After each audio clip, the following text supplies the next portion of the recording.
Assalamualaikum warahmatullahi wabarakatuh. Nama saya Dinda Salmania dari Prodi Administrasi Negara kelas reguler pagi semester 1 akan membahas poin 7, yaitu fungsi bahasa Indonesia dalam kedudukan sebagai bahasa nasional dan bahasa resmi. Baik, kita bahas sama-sama. Dalam kedudukan sebagai bahasa nasional, fungsi bahasa Indonesia adalah sebagai lambang kebanggaan, kebangsaan, identitas nasional, alat perhubungan antara warga, antara daerah, dan antara budaya, serta alat pemersatu suku budaya dan bahasa di Nusantara. Sedangkan dalam kedudukan sebagai bahasa negara, fungsi bahasa Indonesia adalah sebagai bahasa resmi negara, bahasa pengantar pendidikan, alat perhubungan tingkat nasional, dan alat pengembangan kebudayaan, ilmu, pengetahuan, dan teknologi.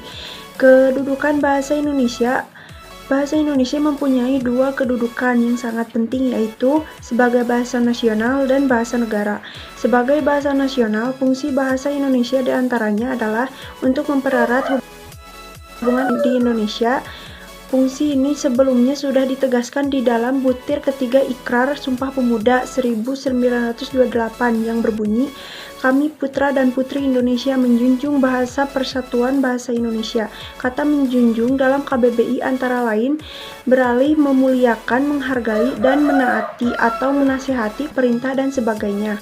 Ikrar ketiga dalam Sumpah Pemuda tersebut menegaskan bahwa para pemuda bertekad untuk memuliakan bahasa persatuan, yaitu bahasa Indonesia.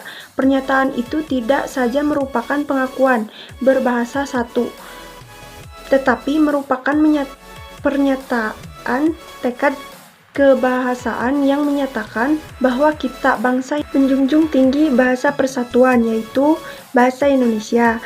Itu berarti pula bahasa Indonesia berkedudukan sebagai bahasa nasional yang kedudukannya berada di atas bahasa-bahasa daerah.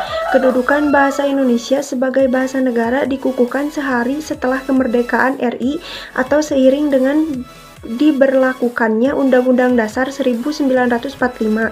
Bab 15 Pasal 36 dalam Undang-Undang Dasar 1945 menegaskan bahwa bahasa negara ialah bahasa Indonesia. Sebagai bahasa negara, fungsi bahasa Indonesia adalah sebagai bahasa dalam penyelenggaraan administrasi negara, seperti dalam penyelenggaraan pendidikan dan sebagainya.